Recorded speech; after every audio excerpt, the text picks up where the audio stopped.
That's Jan. Let's hear it for Jan. Now, we asked all you people, when you came in here, and only one person did it, they filled out this slip.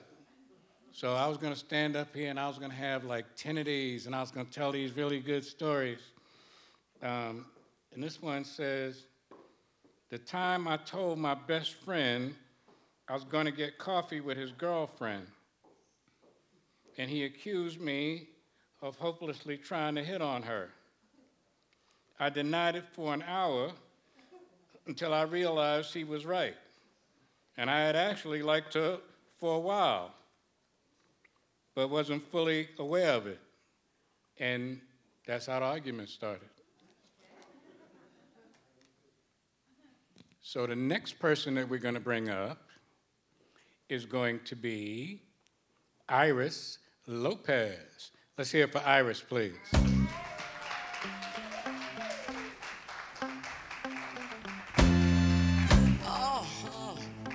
Oh, yeah. I know a place. Hello. Okay. Hey, y'all. I'm going to set your expectations now. This is not a funny story, all right? So if you don't laugh, it's okay, because I'm about to cry. So be gentle. So I'm telling the story because I think storytelling is healing, and storytelling is about reflection. And you guys are actually the first people I'm going to tell the full story to. So I'm going to tell you about a life-changing argument, which is funny because I'm only 27. Like, I have so much more life to live. But it started, I need to give you some context. It obviously started with a boy. It started in the Bay Area, even though we met in college. So I gotta like back up and give you some background. So, met this person February of my freshman year at college. And since that point in time, up to maybe a year and a half ago, I was loyal. Like, loyal. Like, I would take him back after I broke him 2 times in those 7 years we were together. Remember senior dinner, our Latino senior dinner, made a mess of himself. Like, you know college boys. Like, they threw up everywhere. Guess who cleaned it up? Me. When moved out here to the Bay, I was like, it's cool. We don't got to move in together. I'll wait until you're ready, because you told me you're not ready. He was never ready.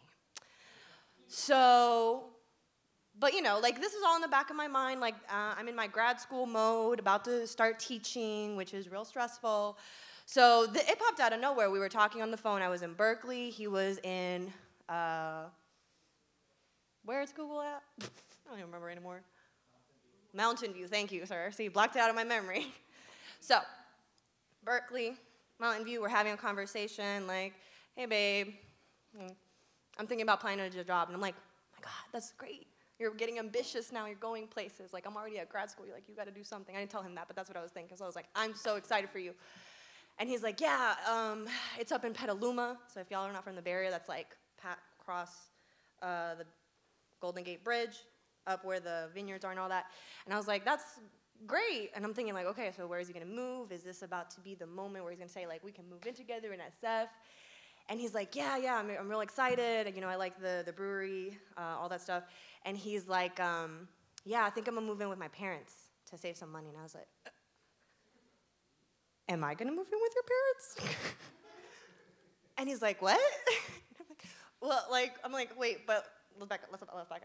So we have been together now 3 years here in the Bay. You're not comfortable moving in. What's going to happen if you go up to the Bay? And he's like, oh, but it's like the same distance. Like, Mountain View to Berkeley is the same distance as Petaluma to Berkeley. So, like, what's going to be the difference? I'm like, the difference is you think we're going to be the same place a year later, 2 years later. What's going on? That is how the argument started. I started it. So, I mean, to know, it's not a surprising story. We eventually broke up after a month. But it was shattering. Like, you know, that was like first boyfriend, popped my cherry, met my parents, met his parents. Mom asked me when he was going to ask me to get married. Like, it was like serious stuff. So it was heartbreaking. It was hard. I went through a real difficult time. I was like teaching, my first year of teaching, middle school, 12-year-olds, doing research for my thesis, and like doing like leadership at my school. So it was just a lot. And so I finally broke down. I finally told my parents. My parents live in Houston, Texas. And my mom's like, oh my God, I'm so sorry, honey. And she's like, Iha, just move back, Iha. And I'm like, Mom, like, it's the middle of the year. I need my degree. They're gonna make me pay all that money, and I won't have a degree.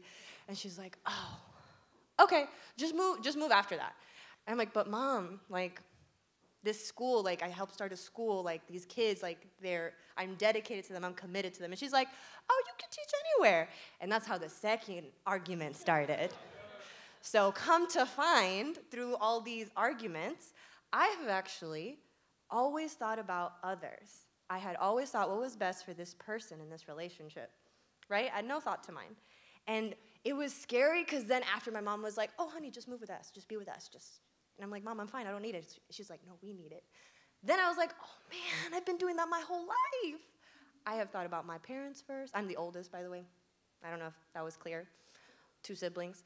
So, yeah, I realized that I had done it with my mother, my father, my siblings, this relationship. So I was a little broken, I'm going to say, for a while. But I think what I appreciated about going through all that, like, hardship, I guess, that was the best word I can find for it, is actually discovering who I want to be and who I am at 27, even though I thought it was done in college, which is silly. But what is the thing that, I think the one about when someone shows you who you are, believe them the first time. Learned that at 27, so that's not that bad. And I guess that really is the end of the story. I'll say a year and a half. You can see I look good, I feel good. Entering my 3rd year of teaching, got my degree. So it's all good. It ends like in a happy story. But I would say I love this group. I love this moment, this event. So if there's a part 2, y'all should stay tuned for the part 2 where I go back to my college reunion in 3 weeks and where I tell my parents next week that I'm not coming home for summer. So stay tuned for that. That's my story.